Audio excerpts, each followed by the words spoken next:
Welcome, I everybody. second the motion. You can record it. All right, Charleston Kim, we're going to get some two-on-one attention today.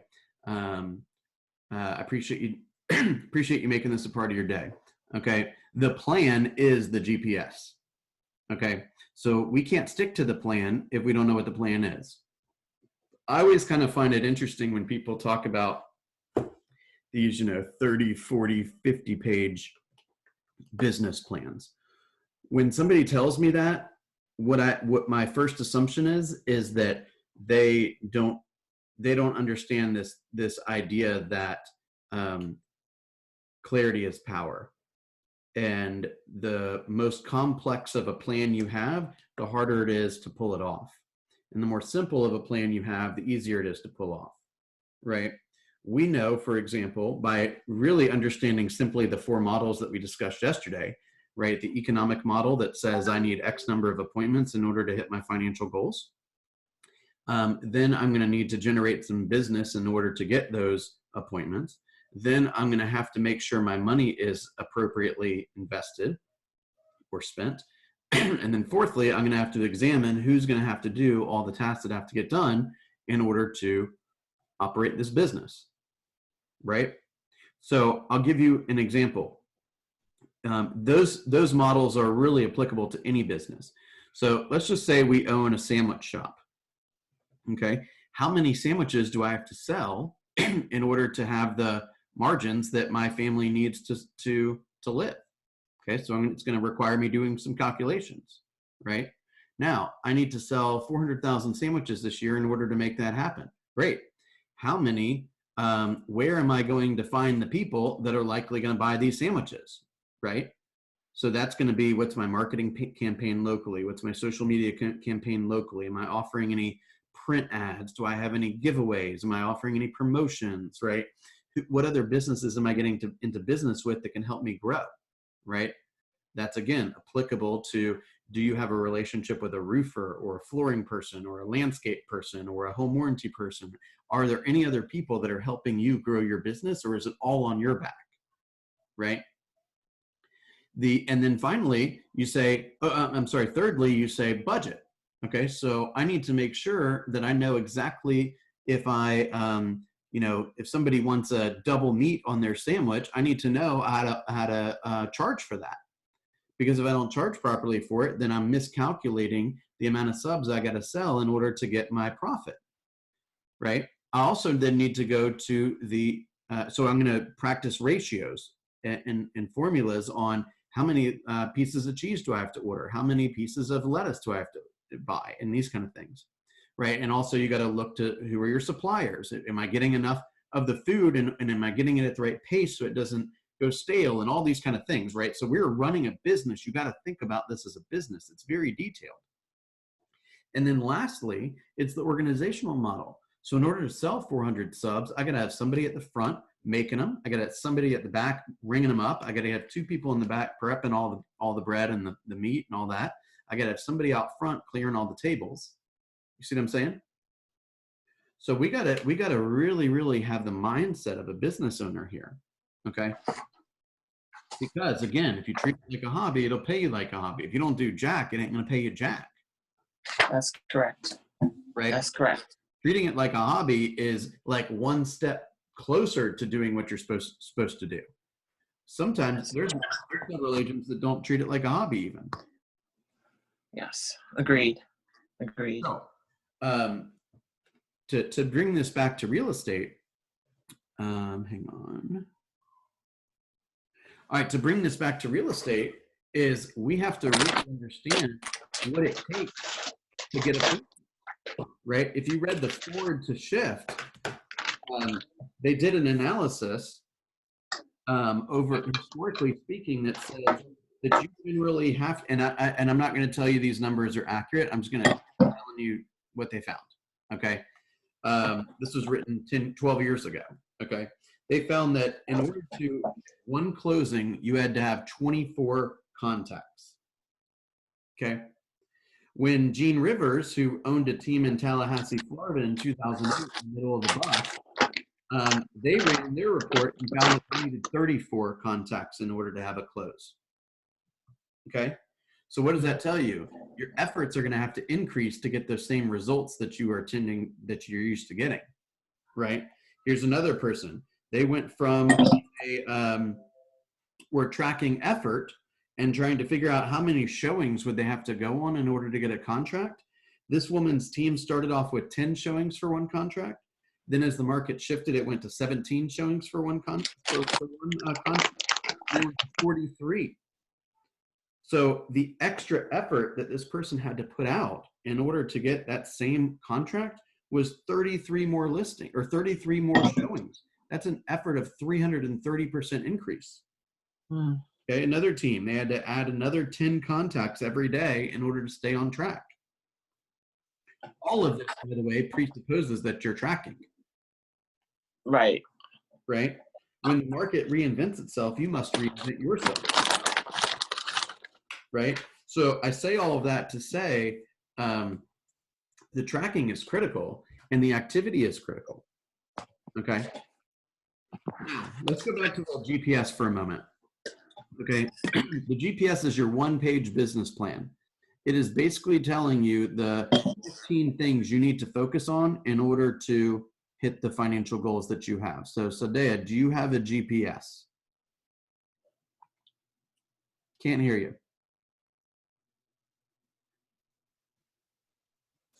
Yes, yes? I do. All right, send it to me. I want to take a peek at it if you don't mind, okay? Okay, you talking about mine or the one you gave us? I'm talking about yours, Oh, okay. okay? Just send me a rough draft number 1. I'll give you some feedback and you'll be smarter afterwards, okay? Okay. I hope that's the plan. All right.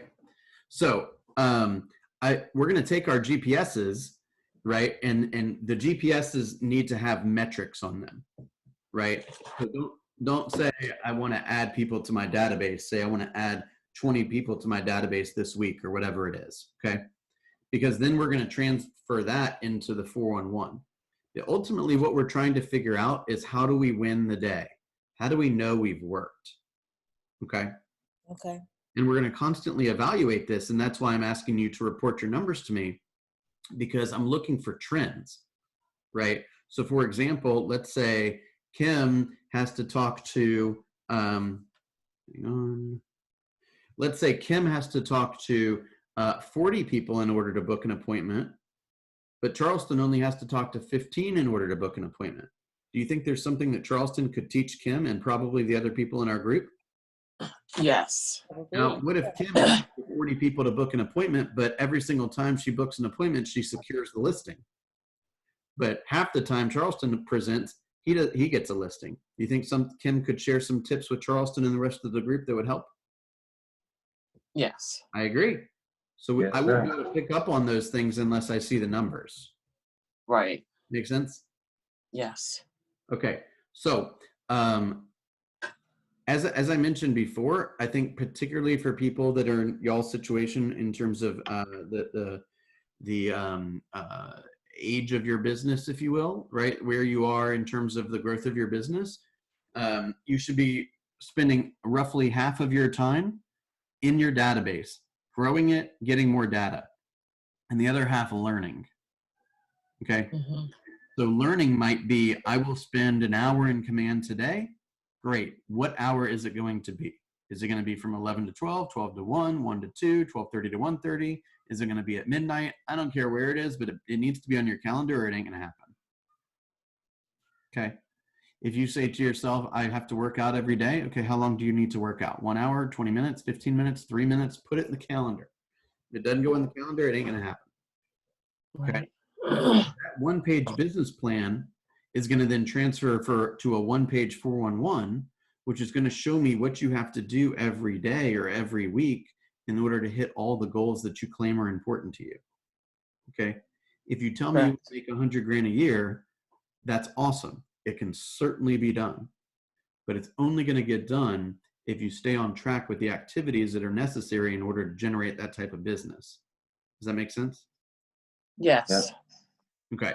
That's what I mean by staying on track. So at any time I could call you and say, give me your numbers.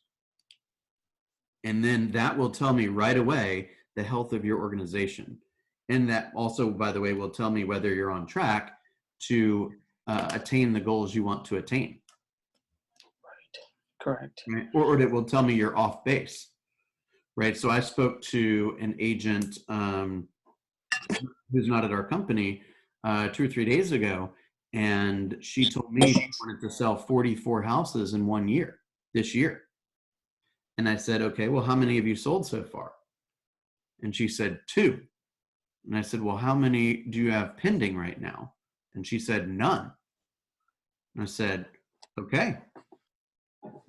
How dedicated are you to this goal? And she said, I'm very dedicated to it.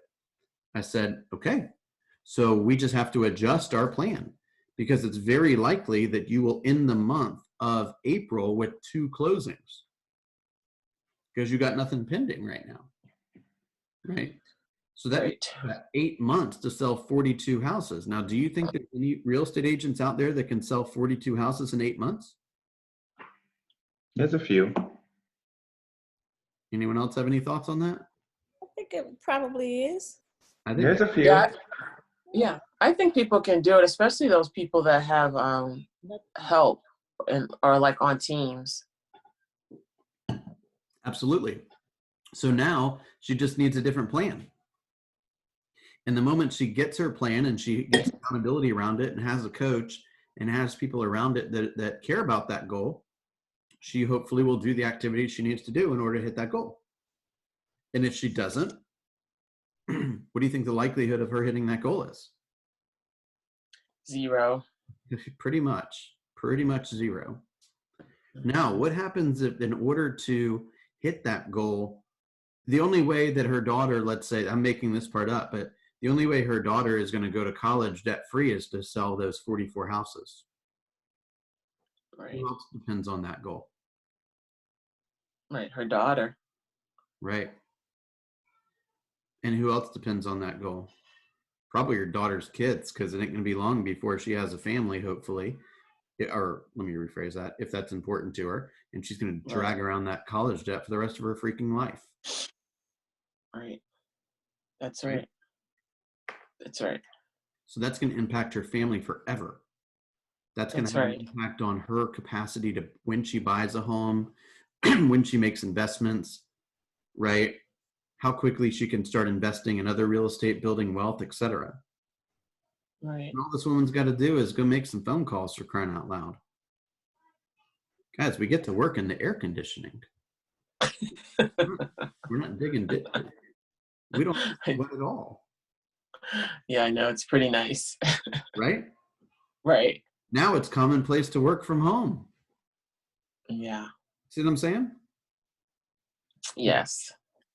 So what I want you to have full clarity on, okay, and that's the purpose of you doing the 411s and the 135s and then letting me analyze them and giving you some feedback, is because I know that the people that religiously study their 411s hit and exceed their goals. And the people that don't have a 411 have a much, I'm not saying they don't hit their goals, but the percentage of the time that happens is far less. Yeah. Okay. Yeah, so I'm putting my college kid to work today. I'm making him work for me 3 days a week, and I'm going to pay him at the end of the week. So he's going to do Excel spreadsheets for me, and all the things that I need to track for you are going to be on that spreadsheet. So I'll remember at the end of every night to put my numbers in there. Cool. That way. Yeah. And then I'm also having him do some social media, like just send out my social media. Love it. Yeah. Love it. I have my assistant does my social media for me, and she sends me a couple links every day, because we have a couple different pages or whatever. And she says, is this the article you want? She does the research, right? I gave her like 40 different websites she could pull stuff from. And then she sends me a link. She says, hey, is this the one you want me to put on Facebook? Is this the one you want me to put on LinkedIn? Is this the picture you want to put on Instagram or whatever? She does it all for me. Yeah, that's great. Can you share those websites with us, Bill, on the WhatsApp group? Send me a reminder, okay? I'll see if I can find it. Right? They're just content websites, basically. Yeah, I know. I mean, because in order for your website to be worth, for your Facebook page to be worth or anything, you need to post Send once. it, Charleston, I'll send it to you once you give me a 4-in-1 that's complete, okay? Okay, perfect. Is that fair? Yeah, that's fair. You do want a coach that's going to hold you accountable, is that correct? Well, yes. I was just saying out loud what everybody on the phone was thinking. Crazy enough, you're actually paying for this too. Right. Okay. Well, if I don't make any I'm in deals, your I don't pay corner, my for it, friend. right? I don't.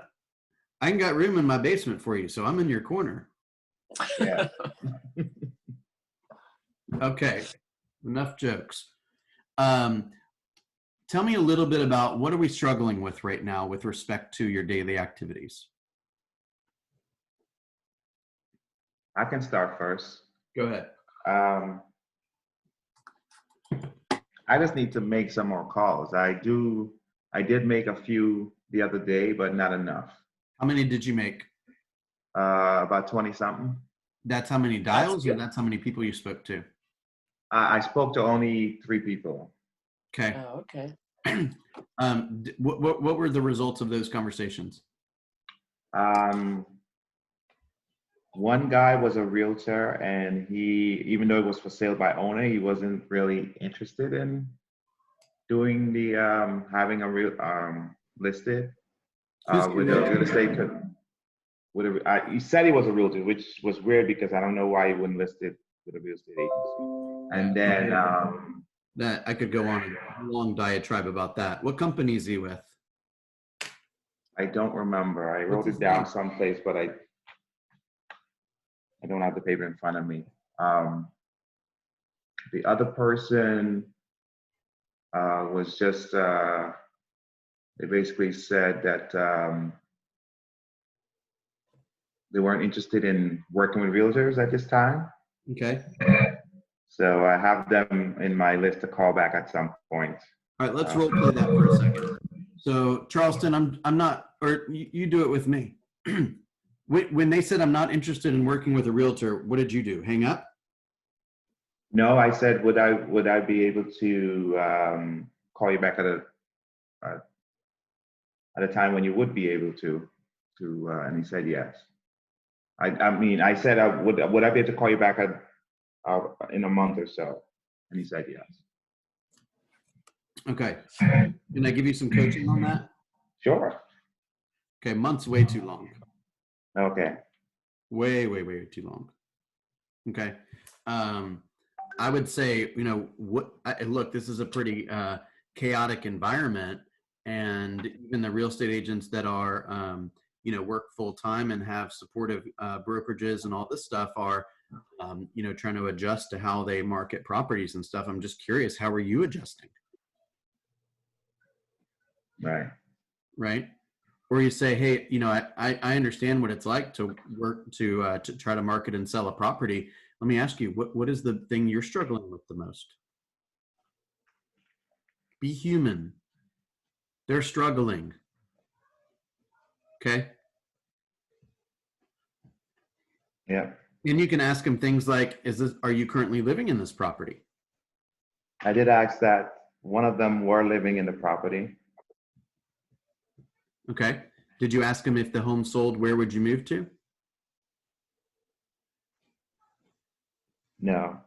Okay, that's on Yes, seller pre-qualification questions. How soon do you need to be there? Right? I'm not staring at a script. I got nothing in front of me. Look. It's all in my head because I've read the thing 4,000 times in my life. And I'm not trying to brag. I'm just saying, like, when you internalize this stuff, right, it comes naturally to you.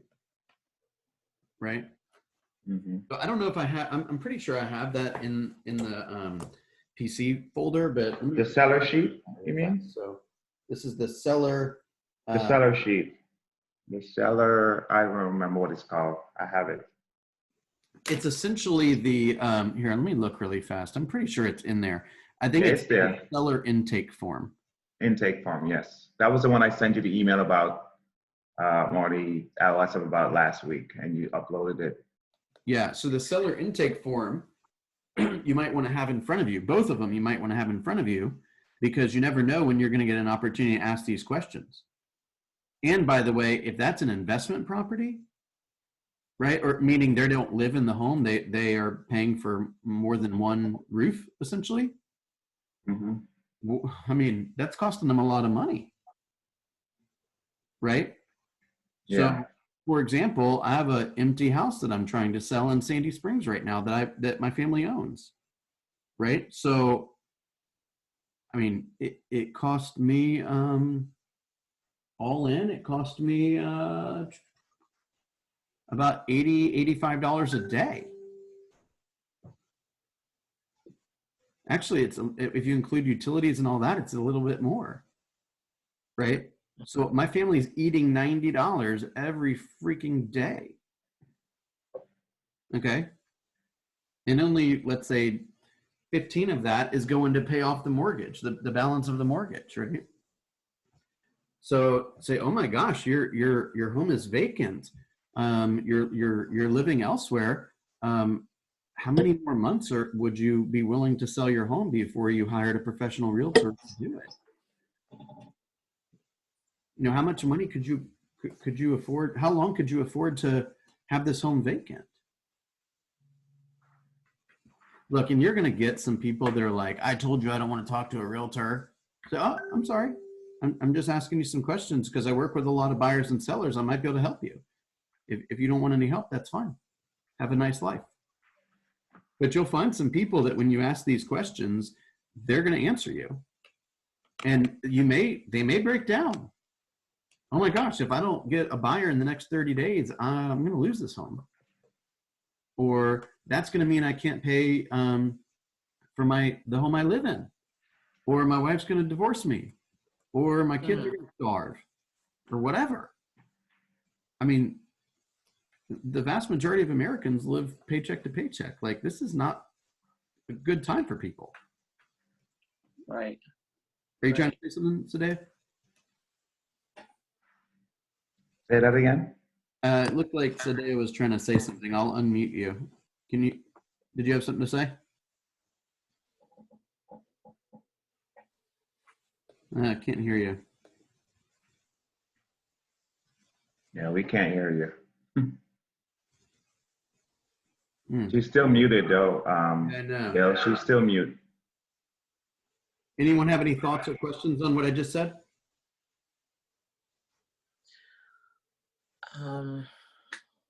No, I was actually, what I started doing, because I find my day so caught up with my database and trying to call people and reach them right now. Yeah. I've taken the scripts to bed with me at night, and I sit there and I just kind of read them before I go to sleep really quickly, just to sort of get it in, because I have it on my calendar to do it. And then as the day goes, people call back or people text, and then you get caught up with clients, talking to them. Before you know it, it's like 8 o'clock at night. So so it's funny because last night I was reading over a script. I can't even remember which one it was, but there was something in there, and I was like, Bill must have practiced these. He knows these word for word, because I asked you something one day about how do you approach someone, and it was right there in the script. It was almost verbatim what you said to me, and I was like, he just knows. He's been doing it so long, you just know them by heart. Which is awesome. So yeah, I'm trying to seeing that. Look, it's again, I'm not trying to come from a place of, you know, I'm just speaking from experience here. Okay, I started real estate at a time where it was very chaotic. Right, there's a lot of uncertainty. There was financial crisis. There was mortgage crisis. People were losing their jobs and their homes and all this, and I wasn't going to wait any more tables. And therefore, I probably fell asleep with script books on my face too. Right? I don't know if I've told you guys this, but you know where my first office was? It was sitting on the toilet. because I couldn't afford internet. And I had just bought the cheapest condo in the entire MLS in 2006. I bought Yeah. the cheapest condo in the MLS. I still own it. Okay. And I had to steal internet from my neighbor. And don't ask me how I found this out, but the only place I could steal it was sitting on the toilet. Yeah, I don't want to know how you found out. Okay. And so what did I do? I said, well, damn, I ain't going to go back and wait any more tables. So I better figure out how to make this work. And I sat on the toilet and I brought in the little cheap wooden desk that I'm actually right here in my office that my printer is standing on that I built in 7th grade shop. And that's where I put my computer on. And I went to work. Yeah. Because I just met my wife, or we had just started dating at that point. And I wasn't going to go wait tables because that wasn't good for my lifestyle. Right. And it wasn't. That's an impressive story, Bill. For my wife. Mm-hmm. Or girlfriend, right? So I just realized that I needed to become an expert. Yeah. And you are certainly capable of doing the exact same thing. All you got to do is put time on task over time. If you are spending the time mastering the things you got to master, you will see the results. Yes. And if you're looking for excuses, you will find them. There's no doubt about it. Okay? That's true. It's the same thing with every can you just give me 1 second? 1 second, guys. Hey. Uh-oh. Yeah. Good. You still good? I'm in the middle of a live call right now. No, I will send you an invite in the next 5 minutes. It's actually the same one I sent you yesterday.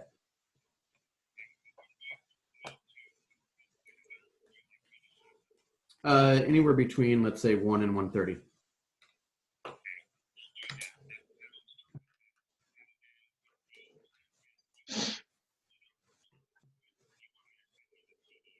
Hey, Sadia and Charleston, did you get the message from Aubrey? Just send that to me privately. I don't think I can. Cool, man. Nope. Did it go out today? All right. Yes. That was Yes, it's about the office. The wealth building. Let me check my personal. For some reason, he sent everything to my personal email. Yes, just check it because if you have stuff in the office, you need to get it. Okay. Yeah. What was the message? I That don't know. the whole office is going virtual now. I guess someone in the office tested positive, but they were not in the office for a year, but I guess they're just being very careful. Oh, really? Okay. Yeah. So if you have stuff in the office, they're asking that you come get it or whatever. I see it. And I just left, but I don't have anything there. But thank you. I see it. Mm-hmm. Okay. So a couple quick things before we end this is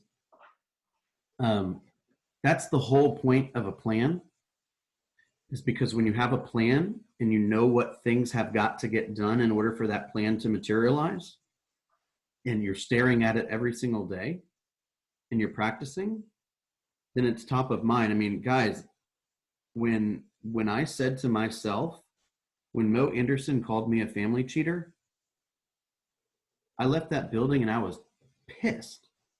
Mm-hmm. I was pissed off. And I said, I ain't no family cheater. What am I going to have to do in order for her not to think that about me? And I'm forever grateful she called me that. Okay. And then that year, she called me a family cheater when I had 2 people in my downline. That was probably around springtime.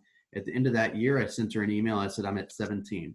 At the end of the next year, I sent her an email. I said, I'm at 35. At the end of the next year, I sent her an email. I'm like 95. At the end of the next year, I sent her an email. I'm like, I'm at 140. I ain't no family. Right. I want to learn how to do that. I want to learn how to build my downline. So And my whole thing is, good. Class. Okay. Good. My point is that I would wake up in the middle of the freaking night thinking about it. because I was passionate about it and I needed to do it. Like my soul wanted to do it. Okay. Okay. And last year, and the vast majority of my efforts were not when I was team leader. In the whole year and a half that I was team leader, I probably was named sponsor 6 or 7 times. Like it wasn't much at all, right? The vast majority of my efforts were prior. So Sadea and I, the way we know each other, she responded to a Craigslist ad from Virginia like 4 or 5 years ago. She told me that. Yeah. Okay. And Yeah. look at us now. There's a reason why we connected back then, and there's a reason why we're connected now. Right? Yeah. Probably because you need to hear this message. And you got some stuff to teach me too. We're going to help each other. Does that make sense? Yeah. So with all that said, you got to figure out what you're going to get deeply, deeply passionate about. And then it's immovable, right? It becomes a part of your personality, right? It's like Kim works out. She cares about her health. It's not just something she does. It's who she is. Yeah. And she knows that if she drops the ball on that stuff, there's a lot of repercussions that come as a result. Mm-hmm. Okay. But you guys can look this up. I'm not telling you anything you couldn't figure out on your own. But I mean, my family got about $5,400 yesterday in profit share. That's awesome. Like that's awesome. like a full-time job, right? It's just unbelievable. Gosh. So, and it came. That's great. I mean, it's anything that you're serious about. I mean, does anyone know anyone that's lost like 100 pounds before? Do you think they treated that project like a hobby? Mm-hmm. Do you think the Peters right? It's a job. 20-person team in 14, 15 years or so? Do you think they treated that like a hobby? No, they were getting on airplanes and getting coached and meeting people and putting their head down and doing the work. A lot. Right? So I was just reading in Shift. It's where exactly does it say it? It says something like it's all in the little habits. It's all in the little steps. The one thing. Right? He says it's more than just extra effort. It's about putting in the extra effort where it belongs. Don't put extra effort scrolling through Facebook. Put in the extra effort on building your database. Okay. So Bill, those are the things that gets me a little bit confused because I have the one thing, I'm sort of reading part of it. Then I have the MREA. Then I have the Shift now. And so when you're talking about your one thing, what is your one thing? Is that the same as my goal, or is your one thing the one thing you're going to do for that day and stay focused on? Because I already know to interpret that. I would say the one thing is kind of the lead domino. So for example, I can't really say my one thing is to make, whatever type of income, right? Because that it doesn't like that doesn't really like speak to me. That's like domino number 20. Okay. And lead generation is not really my one thing because that's like domino number 10. Right. What I realized is that domino number 1 was waking up early. Right. Because if I didn't wake up early, I didn't have the energy I needed to do any of the other stuff. So it didn't really even matter. Right. So the one thing is, what is the one thing that I can do such that by doing it, everything else is easier or unnecessary? So does that mean that that's calling 5 FSBOs a day? I don't know. But it's I one of the very first days we all got together, we did that exercise with the circles. Remember that? Yes. It's like, what's the one thing that I can do such that by doing it, my spiritual life will improve, or my physical life will improve, or my business will improve, right? So you Right. might have a couple of one things, if you will. Okay. Okay. Um, Okay. but understand at the root of it all, you have to be in active mode, right? Right. So Right. like I said to myself, the one thing is what did I say it was? It was like being at the office at 8 o'clock.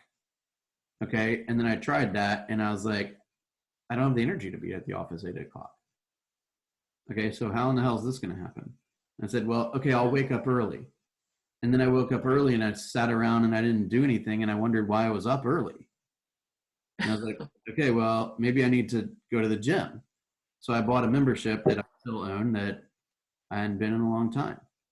So then I realized that I needed to, I started trying to experiment with what it was that I was trying to figure out so that I had the energy I needed and I could get to the office when I needed to get there. Because when I had the energy and being at the office at the right time, everything else seemed to work.